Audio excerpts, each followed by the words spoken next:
Alright, I'm cleaning up the shocks on the S-90 today.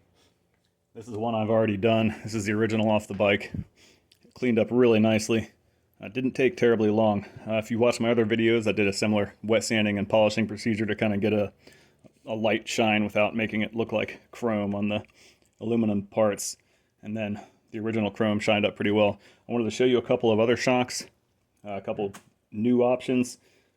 Trail 90 one's the same with just a different diameter.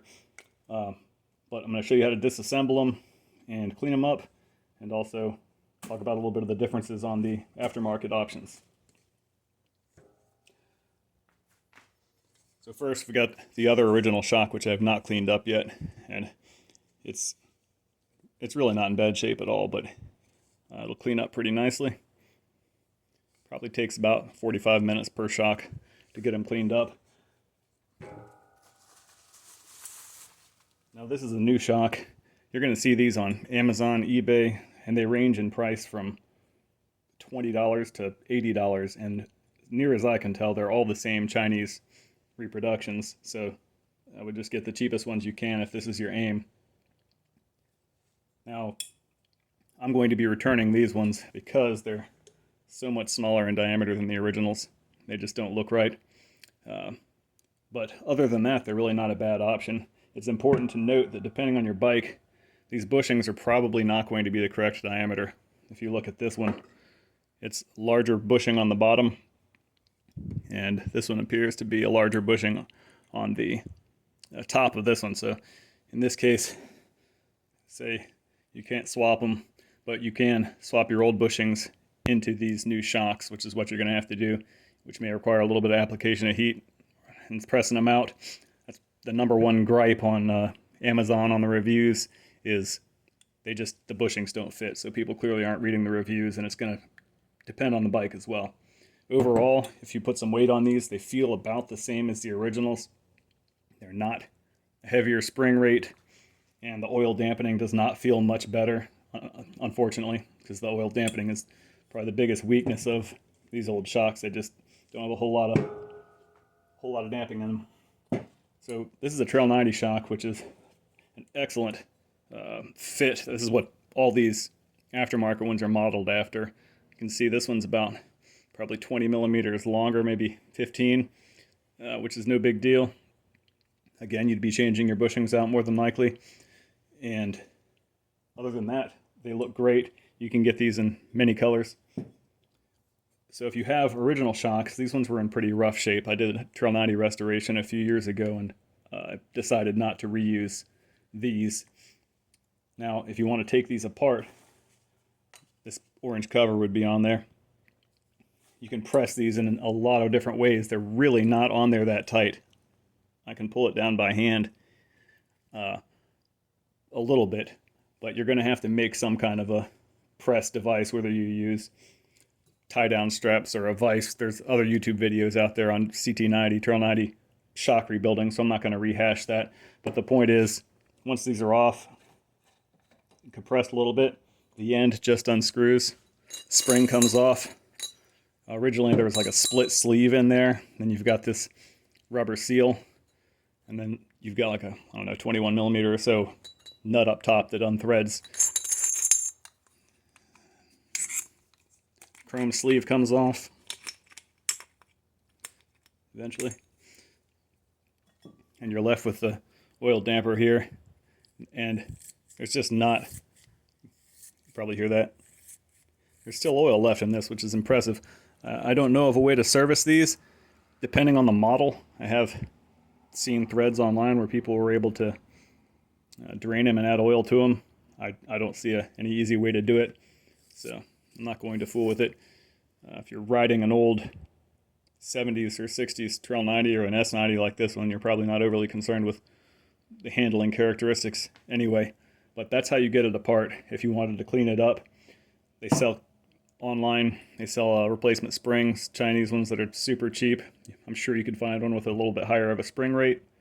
But anyway, that's where we are. So those are some of the differences. If you've got any questions, leave them in the comments. I'd be happy to answer them. I've got several of these shocks taken apart in different forms. So I'm going to go ahead and get started on cleaning this guy up. Now, I did not disassemble this one to take it apart. I did polish the plastic a little bit. If you, as with everything on these restos, you could spend days on this and get it nearly perfect. Everything but the tiny bit of pitting on the chrome, you could spend as much time as you like.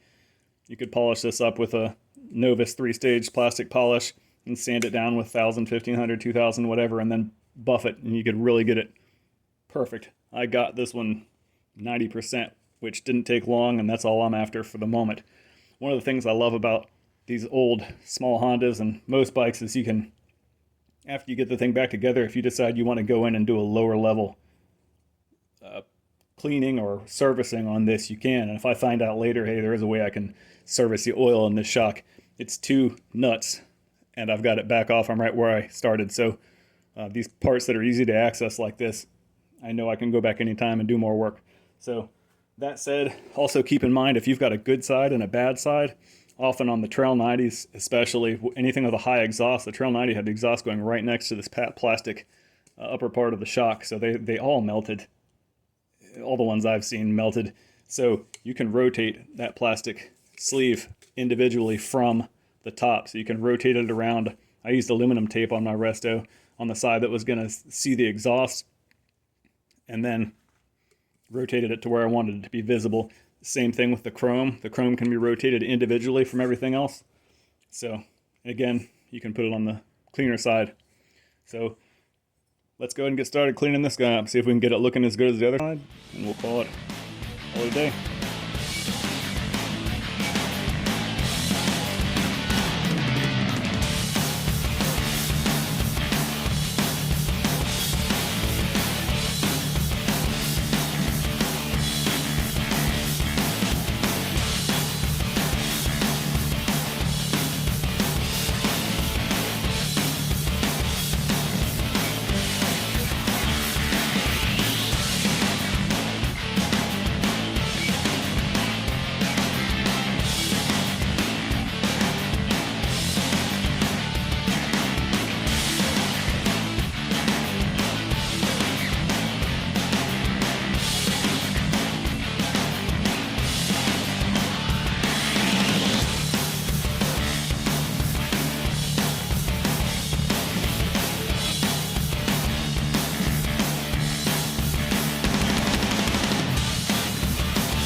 I started that off with 220 sanding block, foam sanding block. I haven't used one of those on here before, and it worked out really well. So, restorations are a constantly evolving process to get a faster and better result, but that worked really well for getting the contours. It had some fairly deep pitting, so That cleared it up really quickly. Then I went to wet sanding, 400, 600, 1000, and then 1500, and that left still a little bit of the grain of the sanding exposed here, and now we'll buff it lightly, and turns out just perfect. I'm going to be coating this with that shark hide I talked about earlier in another video. It's a pontoon boat coating for the pontoons after you polish them. It holds up really well on motorcycles. So all the parts that I've polished are going to get coated with that toward the end here, and I'll show you. So I've still got to polish up the plastic. Also, if you haven't watched the other videos, make sure if you're doing chrome, use a brass brush, not a steel brush. And I'm using Corrosion X. You could use any oil or WD-40 or lubricant, but just doing a gentle brushing over the pitted chrome. You're not getting rid of pitting, but you can get rid of all the exposed rust. And Corrosion X, for example, really gets in and helps keep it from rusting again, at least in short order. If you leave it out in the rain and it's exposed, it's going to rust. But so I'm going to finish up on that. Then I'm going to buff this and the plastic as well. I don't know if I'm going to do any sanding on the plastic. We'll see what it looks like when we start cleaning it up.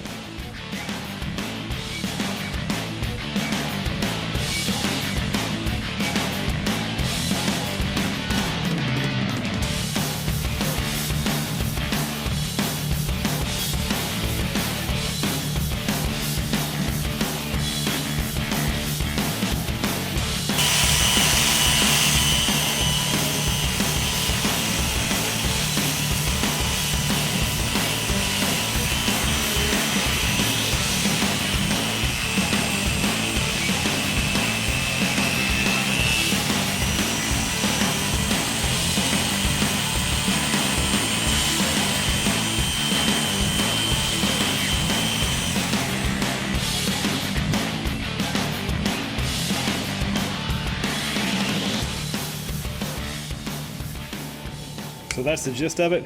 You could keep polishing on this aluminum as long as you wanted to. You can get a chrome-like appearance. I'm really happy with this level of sheen. It looks just like factory. Remember when I said you can rotate each of these assemblies individually to show the best side. So outside of the lower portion, and rotate the chrome. We've got some heavy pitting on the back, but it's not bad. And I've got the cleaner portion exposed on the front.